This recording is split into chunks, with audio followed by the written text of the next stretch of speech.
Salut tout le monde, c'est Antoine. Aujourd'hui, on se retrouve pour une nouvelle vidéo dans laquelle je vais vous parler de l'article 68 de la Constitution qui permet la destitution du président de la République. Pourquoi je veux vous parler de cet article 68 de la Constitution?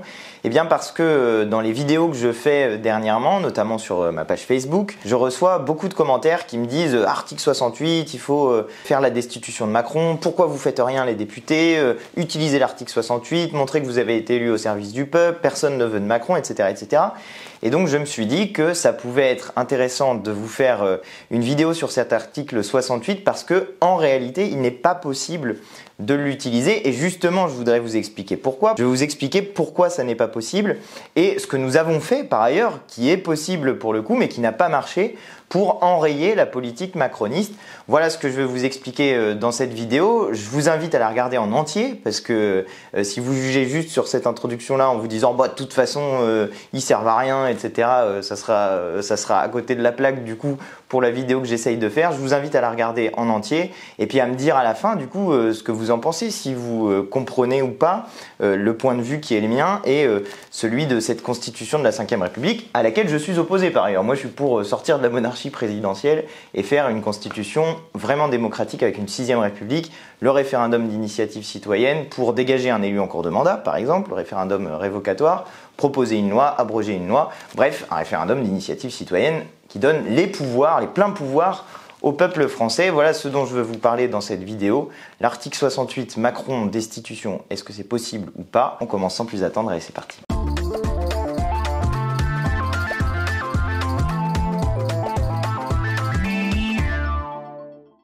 Alors, pour parler de l'article 68, il faut d'abord commencer par aller regarder dans la Constitution ce qui est écrit. Voilà, j'ai préparé ma petite feuille. Je vous lis cet article 68. Le président de la République ne peut être destitué qu'en cas de manquement à ses devoirs manifestement incompatibles avec l'exercice de son mandat. La destitution est prononcée par le Parlement constitué en haute cour. Ça, on peut revenir sur cette partie-là, mais je veux venir sur ce qui m'intéresse vraiment, qui est le nombre de députés qu'il faut. La proposition de réunion de la haute cour, adoptée par une des assemblées du Parlement, est aussitôt transmise à l'autre, qui se prononce dans les 15 jours. La haute cour est présidée par le président de l'Assemblée nationale. Donc là, en l'occurrence, Yaël Braun-Pivet, qui est une députée macroniste. Elle statue dans un délai d'1 mois à bulletin secret sur la destitution. Sa décision est d'effet immédiat. Et là arrive la partie dont je voulais vous parler. Écoutez bien. Les décisions prises en application du présent article, donc de l'article 68, le sont à la majorité des 2/3 des membres composant l'Assemblée concernée ou la haute cour. Toute délégation de vote est interdite. Seuls sont recensés les votes favorables à la proposition de réunion de la haute cour ou à la destitution. Une loi organique fixe les conditions d'application du présent article. Ce qui veut donc dire que pour appliquer cette réunion en haute cour, pour juger d'une éventuelle destitution du président de la République, il faut donc qu'il y ait les 2/3 de l'Assemblée qui soient d'accord pour qu'on fasse cette haute cour. Donc les 2/3 de l'Assemblée, j'ai fait le calcul, c'est 385 membres. Donc si je résume bien, pour que les députés puissent se constituer en haute cour et juger de la destitution du président de la République, il faut donc qu'il y ait les 2/3 des députés qui soient d'accord pour se constituer en haute cour. Ça représente 385 députés.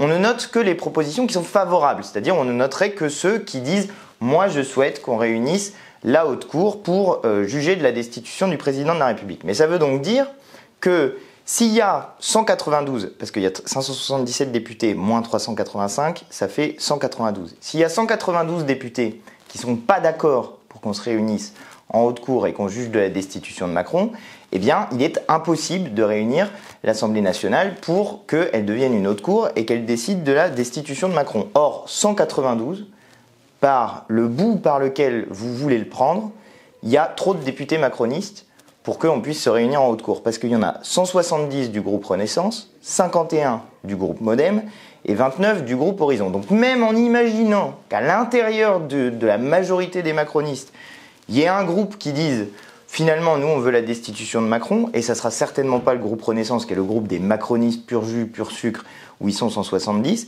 bah, même si par exemple Horizon partait, il resterait encore 221 députés macronistes et si le Modem partait, il en resterait encore 199. Vous voyez, c'est donc pas possible. Il y a trop de députés macronistes à l'intérieur de l'Assemblée nationale pour que cet article 68 entre en application. Mais attendez, c'est pas fini.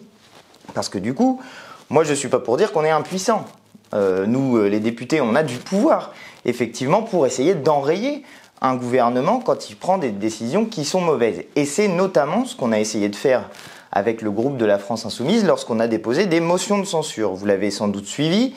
Le gouvernement a fait 10 49.3 et les Insoumis ont déposé 10 motions de censure. Et d'ailleurs, on s'est assez fait moquer de nous sur le thème « Ah bah vous déposez des motions de censure, vous êtes dans une opposition systématique ». Bah ouais, on est dans une opposition systématique parce que quand le gouvernement fait des 49.3, le seul moyen d'avoir un vote sur un texte, c'est en réalité de déposer cette motion de censure. Et ça renvoie à l'article 49 de la Constitution. Vous connaissez l'article 49 alinéa 3, mais la motion de censure, c'est l'article 49 alinéa 2, c'est juste avant, et je veux vous en lire quelques mots sur le sujet.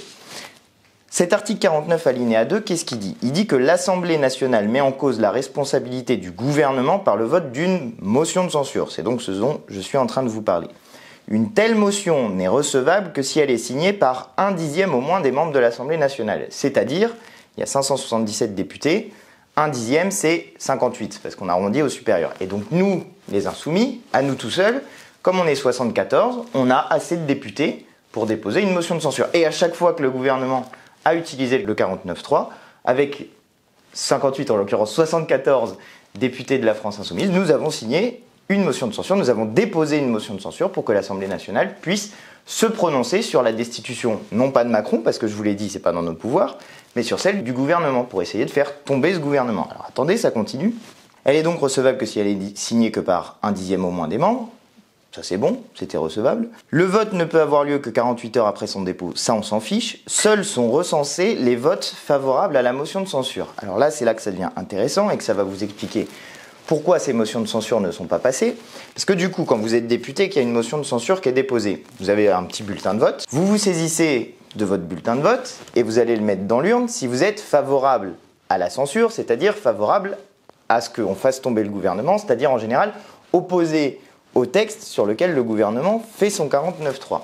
Donc vous allez avec votre petit bulletin, et seuls comptent les bulletins qui sont donc favorables à la chute du gouvernement. Et il en faut la moitié, mais attention, pas la moitié des députés qui sont présents, sinon ce serait facile, on aurait réussi depuis longtemps. Il faut la moitié de l'ensemble des députés de l'Assemblée nationale. C'est-à-dire 577 divisé par 2 égale 289 députés. Donc du coup, ce qui s'est passé les fois précédentes, c'est que mon groupe, celui de la France Insoumise, vu qu'on a déposé les motions de censure, évidemment on l'a voté. On est 74, donc on a à chaque fois voté et signé ces motions de censure.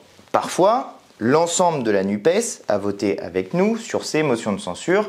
Ça fait environ 140 députés. Je n'ai pas le chiffre exact en tête, mais on est à peu près autour de ça. Et parfois, le Rassemblement national s'est joint à nous sur ce vote des motions de censure, et donc on en rajoute 89, on va dire 90 pour arrondir. 140 plus 90 égale 230. Il vous en manque encore 50 pour faire tomber le gouvernement. Et où sont ces 50 députés, s'il vous plaît ? Eh bien, ils sont chez le groupe Les Républicains, puisque les Républicains, qui prétendent être dans l'opposition, n'ont jamais accepté de voter la motion de censure déposée par les Insoumis. Et on comprend bien pourquoi, parce que quand vous êtes en train de regarder ce qu'ils font sur la retraite, par exemple, ils sont d'accord avec Emmanuel Macron pour faire passer la retraite à 64 ans. Ils sont d'accord pour repousser l'âge de départ en retraite. Et donc, ils sont globalement d'accord avec la politique de Macron. Mais c'est logique, c'est une politique de droite qui sert d'abord les intérêts du patronat et pas les intérêts des travailleurs, des salariés, des petits retraités. Voilà donc la raison pour laquelle les Républicains ne votent pas ces motions de censure. Donc du coup, pour essayer de conclure et de résumer mon propos, quand vous me dites utilisez l'article 68, monsieur Léaumont, destituer Macron, moi je vous réponds, ça n'est pas possible. En revanche, je vous réponds qu'on ne reste pas là les bras ballants. Quand le gouvernement fait des coups de force comme il l'a fait à 10 reprises à l'Assemblée nationale, mon groupe à moi, au moins je sais ce qu'on est en train de faire, on dépose des motions de censure à chaque fois. Et je les vote à chaque fois. Moi pour le coup j'étais présent les 10 fois où on a déposé la motion de censure, j'ai voté les 10 fois. Donc si vous voulez demander des comptes à des gens, il ne faut pas les demander à moi. Chaque fois qu'il s'est agi d'essayer de faire tomber le gouvernement, je l'ai fait. Chaque fois que j'ai eu une occasion de le faire, je l'ai fait. Et mon groupe, les Insoumis, nous l'avons fait collectivement à chaque fois. Si vous voulez demander des comptes, il faut aller demander des comptes à ceux qui ne votent pas les motions de censure. Il faut aller demander des comptes aux Républicains qui ne votent pas les motions de censure. Il faut demander pourquoi le Rassemblement national parfois vote la motion de censure, parfois ne la vote pas. C'est à eux qu'il faut aller demander des comptes. Il ne faut pas me dire à moi mettez-vous d'accord pour faire tomber le gouvernement, puisque nous créons les conditions pour faire en sorte que justement, on puisse faire tomber le gouvernement quand il y a des 49.3. Moi, je suis cohérent, je suis un opposant au gouvernement, je ne suis pas d'accord avec eux, particulièrement sur cette retraite à 64 ans. Je ne suis pas d'accord, donc j'essaye de faire tomber le gouvernement assez régulièrement. Je ne peux pas faire tomber Macron avec l'article 68, je vous ai dit pourquoi. J'essaye d'utiliser l'article 49 alinéa 2, qui est juste avant l'article 49 alinéa 3, pour essayer de faire tomber le gouvernement. Voilà ce que je voulais vous dire, parce que je pense que ça a des effets importants quand vous me dites utiliser l'article 68. Pourquoi ça a des effets importants? Parce que du coup, il y a une forme de, j'allais dire, dépolitisation populaire. C'est-à-dire que vous faites reposer, c'est assez logique en soi, vous faites reposer sur les députés le fait de régler le problème. Et en soi, c'est assez logique, mais je viens de vous expliquer pourquoi, dans la Constitution que nous avions, on est limité dans les outils qu'on a. Donc, il ne faudrait pas qu'en disant c'est aux députés de régler le problème avec l'article 68, ce que je vous ai montré comme impossible à faire concrètement, là, avec l'Assemblée qu'on a en ce moment à l'Assemblée nationale, ça n'est pas possible de le faire. Donc, il ne faudrait pas que vous vous disiez en fait, les députés peuvent régler le problème et ils ne le font pas parce qu'ils sont plus ou moins d'accord avec Macron, ce qui n'est pas le cas, encore une fois, et que du coup, on laisse de côté la mobilisation populaire. Parce que moi, je vous dis, et maintenant, c'est en quelque sorte moi qui vais vous retourner la chose, il faut se mobiliser, les amis, si on est opposé à la politique du gouvernement. Et là, particulièrement, comme on a la retraite à 64 ans, dont personne ne veut, on est à 80% d'opposition vis-à-vis de cette réforme des retraites. Là, les amis, il faut se mobiliser dans la rue. Parce que moi, comme député, mon groupe de députés, on va faire ce qu'on peut. On va déposer des amendements, on va ralentir le travail parlementaire, mais Macron, il est malin. Il a déposé un texte qui est limité dans le temps. C'est-à-dire qu'en gros, tout ça doit être réglé en 50 jours, entre le Sénat et l'Assemblée nationale. Ce qui fait qu'il est même possible que, sans que le gouvernement utilise le 49.3, je ne puisse même pas voter sur le texte de la réforme des retraites. Parce que ce texte-là, au bout de 20 jours, il est censé partir au Sénat, même si on n'a pas fini l'examen. Si on n'a même pas, par exemple, voté sur le premier article de cette loi, il doit partir au Sénat au bout de 20 jours. Donc du coup, nous, ce qu'on va faire, c'est retarder le travail, ralentir au maximum. Mais la Constitution de la Ve République, elle est bien faite pour le pouvoir exécutif. Elle lui permet d'avancer avec des méthodes plus ou moins autoritaires comme le 49.3 ou plus ou moins malines comme ce qu'ils sont en train de faire là, pour avancer assez vite. Mais du coup, quel est le seul moyen de s'opposer à ce texte-là? Eh bien, c'est de se mobiliser dans la rue, c'est de faire reculer le gouvernement parce qu'il se dira « Oh bah là, non, ça suffit, c'est trop le bazar, c'est le chaos, etc. » Et il faut que j'enlève mon texte parce que sinon, ça va prendre les intérêts économiques des grandes entreprises. C'est ça le seul moyen de les faire reculer. Et justement, on a des dates de mobilisation d'ores et déjà. Au moment où je vous parle, on a des dates de mobilisation qui sont proposées. Il y a le 19 janvier qui est proposé par les syndicats, une grève, des manifestations partout en France. Et il y a le 21 janvier qui est proposé c'est un samedi, par les organisations de jeunesse, par mon mouvement, la France Insoumise également, pour se rassembler à Paris pour faire une manif contre cette réforme des retraites. Moi, comme député, je vous dis, je suis capable de savoir quelles sont les limites de mon pouvoir politique vis-à-vis de ce pouvoir exécutif. C'est pas pour rien que je suis un militant de la 6ème République et que j'espère qu'on change complètement cette Constitution parce que je trouve qu'elle donne pas assez de pouvoir aux élus du peuple qui sont choisis justement pour le représenter à l'Assemblée nationale. Moi, je trouve qu'on devrait avoir, nous les députés, davantage de pouvoir face à l'exécutif et que par ailleurs, les citoyens devraient avoir davantage de pouvoir à la fois face à l'exécutif et face à leurs propres représentants, face à leurs propres députés pour pouvoir, je le disais en tout début de vidéo, mais pour pouvoir éventuellement les dégager en cours de mandat s'ils ne sont pas d'accord. Mais moi, député, je compte sur votre mobilisation à vous pour pouvoir faire reculer Macron. Parce que si on ne le fait pas, mais je serai mobilisé aussi dans la rue, hein, rassurez-vous sur le sujet, mais si on ne le fait pas nous, si on ne se mobilise pas nous dans la rue, vous pensez vraiment qu'il va reculer? Non, il ne va pas reculer, il va continuer à avancer, il va se dire bon bah voilà, c'est bon, 20 jours c'est réglé à l'Assemblée, 20 jours c'est réglé au Sénat, et puis à la fin ça finit par un vote à l'Assemblée nationale. Et comme il s'est accordé avec les Républicains pour qu'ils se mettent d'accord à la fin sur un texte, vous inquiétez pas, les Républicains vont voter le texte. Donc si jamais on ne se mobilise pas tous ensemble dans la rue, 19 janvier, 21 janvier, et puis toutes les autres dates qui nous seront proposées, eh ben on est quasi sûr qu'on va se faire écrabouiller. Donc il ne faut pas faire ça, il faut justement se dire qu'on peut les empêcher de le faire. Et je vous rappelle qu'on l'a déjà fait, parce qu'en 2019, on les a fait reculer, on leur a fait perdre du temps, puis on les a fait reculer, et Macron, il avait fait un 49.3, il avait fait passer son texte, et finalement il l'a retiré, donc ça n'est pas impossible, et même Macron a déjà retiré un texte, face à une mobilisation citoyenne. Donc on peut y arriver.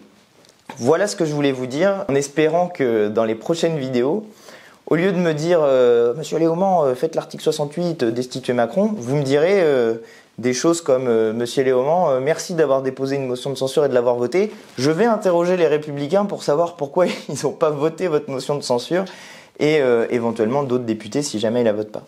Voilà ce que je voulais vous dire. Je pense que c'est important de le faire parce que sinon, ça donne des fausses idées sur ce qu'il est possible de faire, pas possible de faire. Et moi, je tiens au fait que vous sachiez qu'il y a dans l'Assemblée nationale des gens qui se battent pour les droits et que vous vous disiez pas que finalement c'est tous les mêmes, en gros, les députés. Non, c'est pas vrai, c'est pas tous les mêmes. Il y a des députés, effectivement, qui sont d'accord avec Macron, qui s'en fichent, qui sont pas là, voilà. Mais moi, c'est pas mon cas et mon groupe, c'est pas leur cas non plus, je les connais bien. Voilà ce que je voulais vous dire et je vous invite à partager cette vidéo pour faire circuler aussi parce que comme il y a plein de gens qui me disent ça, je me dis que ça peut être utile à plein de gens d'avoir ces éléments-là et de se donner des éléments de mobilisation parce qu'encore une fois, et dans ce pays, ça a toujours été comme ça, on obtient des choses quand le peuple français est mobilisé. Quand on est unis dans la lutte, qu'on ne se divise pas en fonction de je sais pas quoi, la couleur de peau, le revenu, la religion, je ne sais quoi. Quand on est unis autour d'objectifs politiques, là en l'occurrence bloquer Macron sur la retraite à 64 ans et rester comme on est et éventuellement même améliorer les choses, augmenter les salaires, parce que ça aussi ça fait partie de nos revendications à tous et à toutes, augmenter les retraites, ça fait aussi partie de nos revendications. Et voilà, pas de division entre nous, unité du peuple français avec des mots d'ordre communs. Pour le 19 et le 21, vous prenez le symbole qui nous unit tous, le petit drapeau français. Hein, ça, normalement, ça met tout le monde d'accord.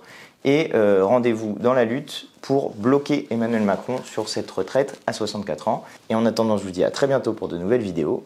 Allez, salut! Moi, je vous invite vraiment à aller regarder le texte vous-même. Vous verrez que je mens pas. Hein. C'est le texte qui est sur le site du Conseil constitutionnel. Donc, vous pouvez aller vérifier.